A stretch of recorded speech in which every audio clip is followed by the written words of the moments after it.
මේ වීඩියෝ එක බලන ඔයාටත් කෙනෙක්ට බැහැ කියන්න බැරි නිසා දේවල් බාර ගනිපු අවස්ථා, කෙනෙක්ට නෑ කියන්න බැරි නිසා තමන්ගේ අවශ්‍යතාවයන් කැප කරගෙන උදව් කරපු අවස්ථා ඕනෙ තරම් ඔයාගේ ජීවිතේ තිබිලා ඇති.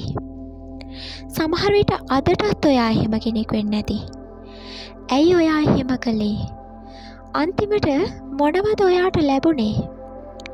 ඔයාට නෑ බෑ කියන්න අවශ්‍යව තියෙද්දිත් ඔයා හරි කමක් නෑ කියලා කෙනෙක්ට ඔව් මට පුළුවන් කියලා උත්තරේ දුන්නනේ. එතනදී ඔයා ගැන නොහිතා අනිත් අය වෙනුවෙන් ඔයාගේ වටිනා කාලය ශ්‍රමය කැප කරලා ඉවරයි. ඔයා ගැන හිතන්නේ නැතිව අනිත් අය වෙනුවෙන් කැප වුණාට අනේ ඒ අය ඔයා වෙනුවෙන් කැප වෙන්නේ නෑ කියලා ඔයාට ගොඩක් වෙලාවට හිතිලත් ඇති. ඔයා ගොඩක් වෙලාවට දුක් වෙලා ඇති. හිතන්න ඔයාවම අවතක්සේරු කරගනිද්දී වෙන කවුරුවත් ඔයා වෙනුවෙන් පෙනී සිටී කියලා ඔයා කොහොමද විශ්වාස කරන්නේ? ඔයා වෙනුවෙන් පෙනී ඉන්නේ නැත්තම් වෙන කවුරුවත් ඔයා වෙනුවෙන් පෙනී ඉන්නේ නැහැ.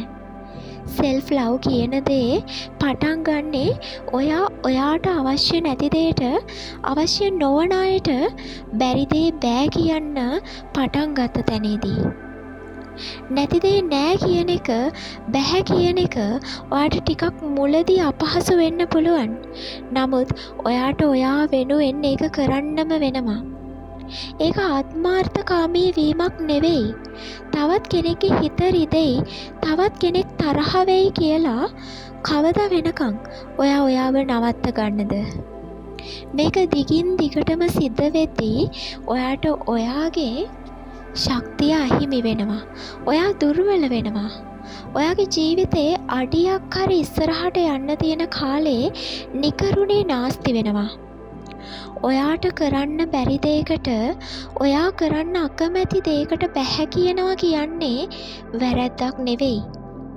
ඒ ඔයා වෙනුවෙන් කරන පෙනී සිටීමක්. ඒ ඔයා වෙනුවෙන් ඉදිරිපත් වීමක්.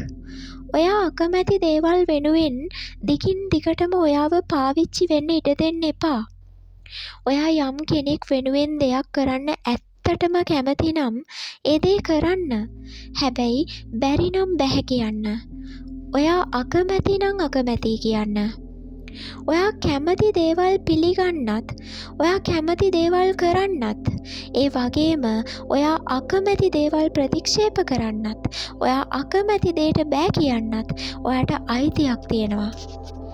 ඒ අයිතිය වෙනුවෙන් ඔයා පෙනී ඉන්න එක වැරැද්දක් නෙවෙයි. හැමෝම සතුටු කරන්න ගිහින් ඔයාට ඔයාව අහිමි කරගන්න එපා.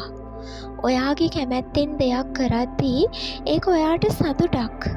නමුත් බෑ කියන්න බැරි කමට දෙයක් කරන්න වෙද්දී ඒක ඔයාගේ ජීවිතයට සතුටක් නෙවෙයි.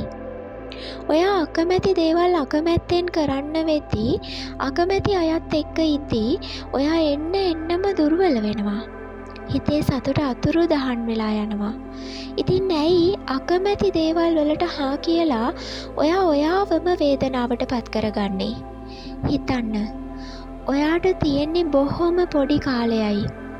ඔයා ඇහිපිල්ලමක් ගහනකොට තත්පර ගාණක් ඔයාගේ කාලයෙන් වැය වෙලා ඉවරයි. ඉතින් එහෙම බැලුවම ඔයා වෙනුවෙන් කරන්න දහසක් වැඩ තියෙද්දී අනිත් අයගේ දේවල් වෙනුවෙන් ඔයාගේ කාලය අපතේ යවනවා කියන්නේ මොහොතින් මොහොත ඔයාගේ ජීවිතේ තවත් අඩියක් ඔයා පසුපසට ගන්නවා කියන එක.